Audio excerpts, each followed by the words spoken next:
No one in the village had the slightest idea that four foolish brothers were about to make a decision that would turn their lives upside down forever. It all began with a horse that was more precious to their late father than anything else in the world.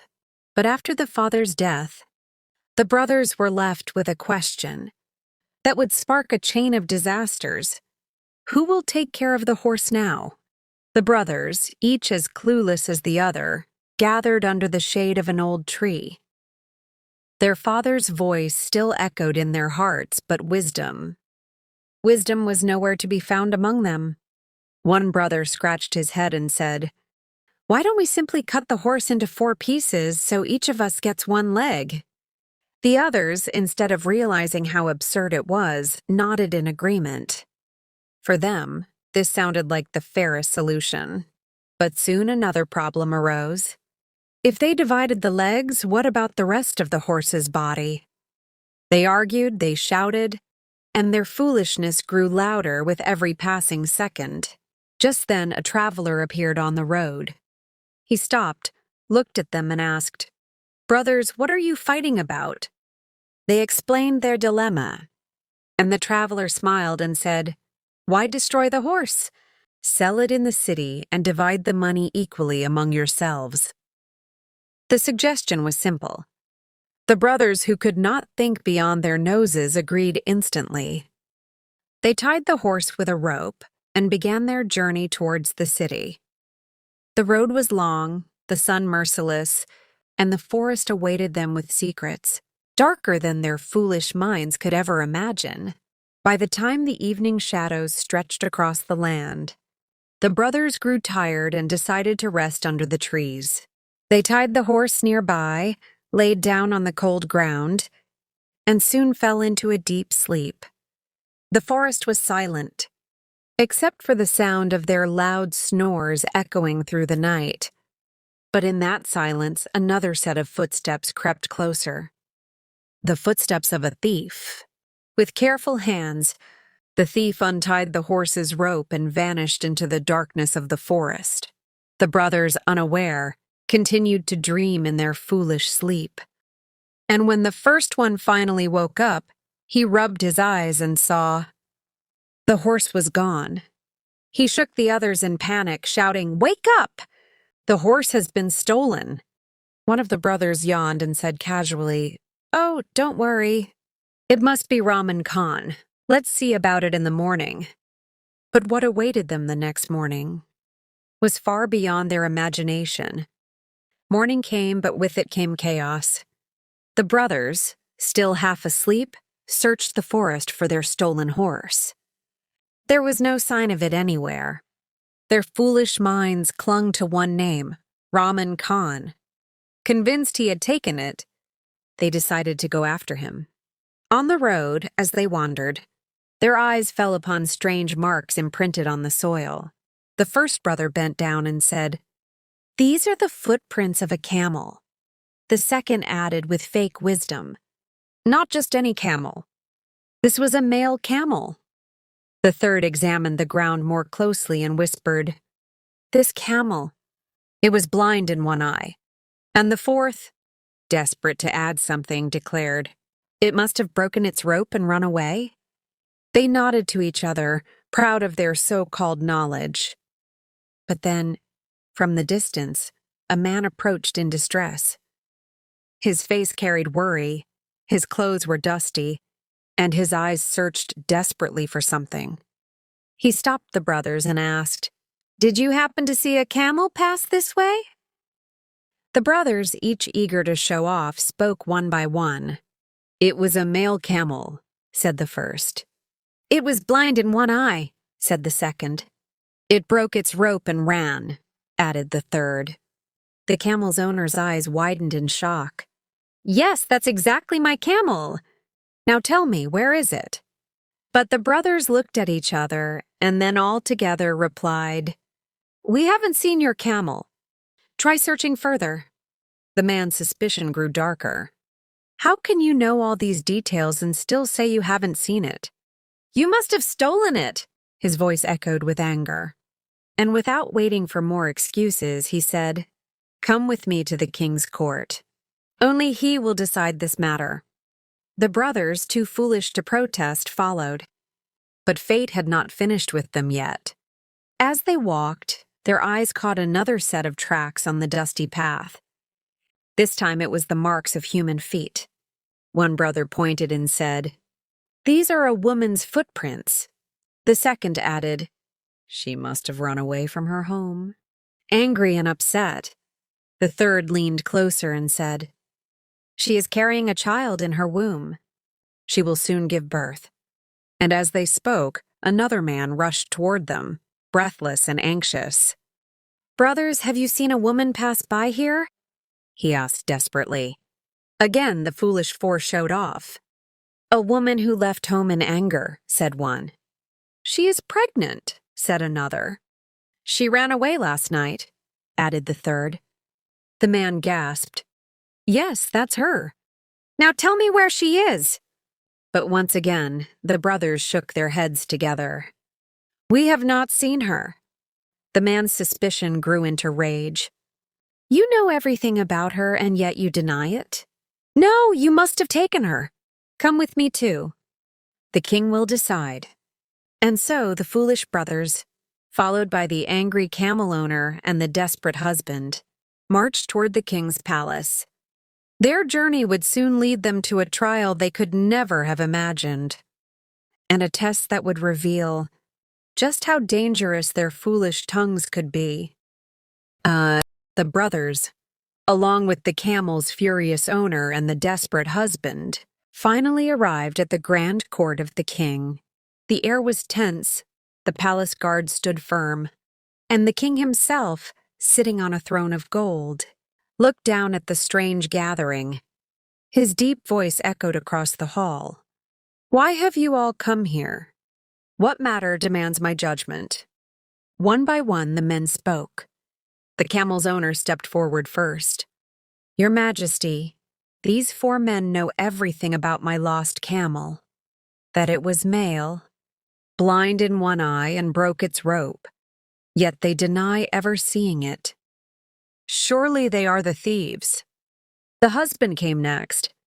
"My lord, my wife ran away last night. These men described her exactly, angry, pregnant, leaving in the dark. Yet they claim they never saw her. Surely they have taken her." Finally, the brothers spoke in their own defense. "Your Majesty, we are innocent. We did not steal the camel, nor did we take the woman. They accuse us falsely. In truth, we know the secrets of the unseen. We see with knowledge that others cannot understand." The king's eyes narrowed. "So you claim to have knowledge of the unseen? If that is true, then prove it.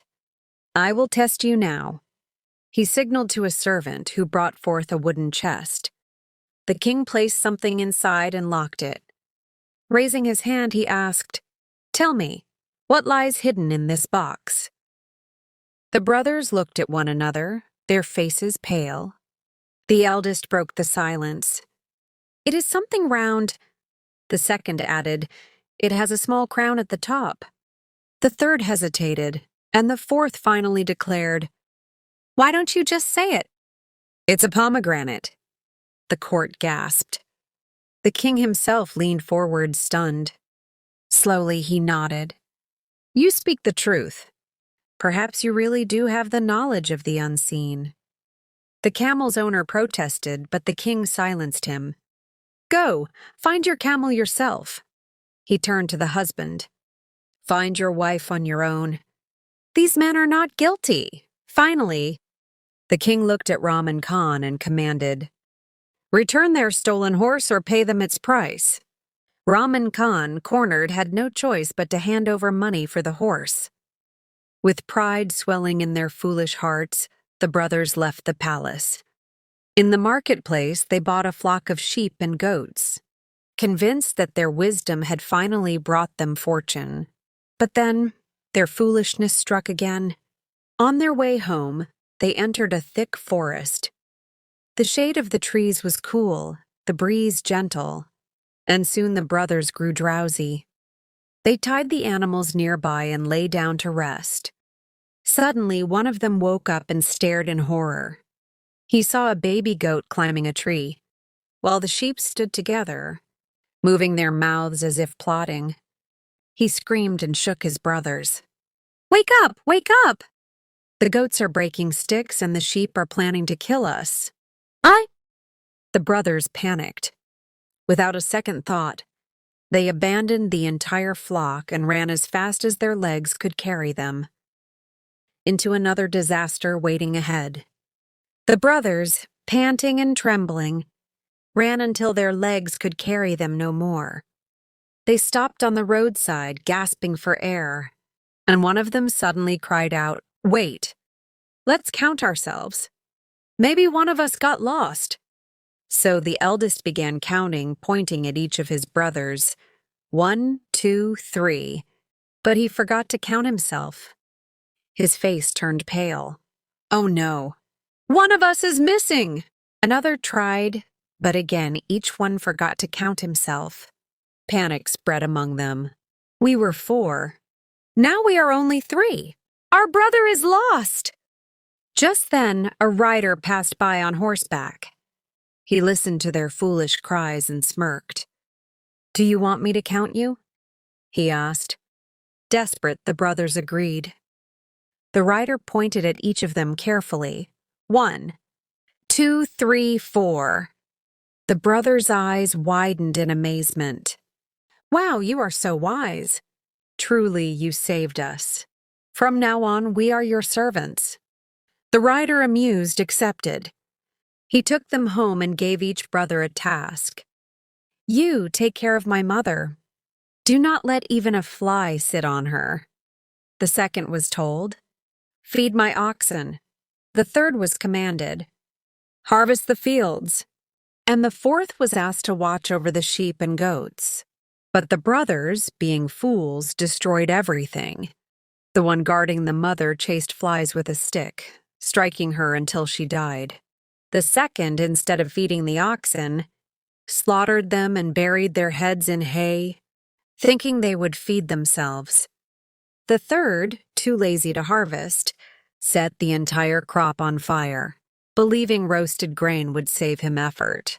The fourth let hungry dogs devour the sheep, whispering, "It must be God's will." When the rider returned, horror awaited him. His mother lay dead, the oxen slaughtered, the fields burned to ash, and the sheep gone. He screamed in rage, but then sighed, "You are fools! What else can I expect?" Still, he gave them one last chance. "Go dig a grave the size of an ear." The brothers rushed to the cemetery. One dug, while another pressed his ear to the ground and shouted, "This is too big." Fearing punishment, they left the half-dug grave and returned. The rider grew suspicious, took them back, and found nothing but a shallow hole. Furious, he ordered, "Bring my mother's body. I will bury her myself." The brothers carried the corpse on a bed, but along the way, it fell off without them noticing. When they reached the cemetery with an empty bed, they panicked. "She must have escaped," they cried. Searching frantically, they saw an old woman gathering firewood.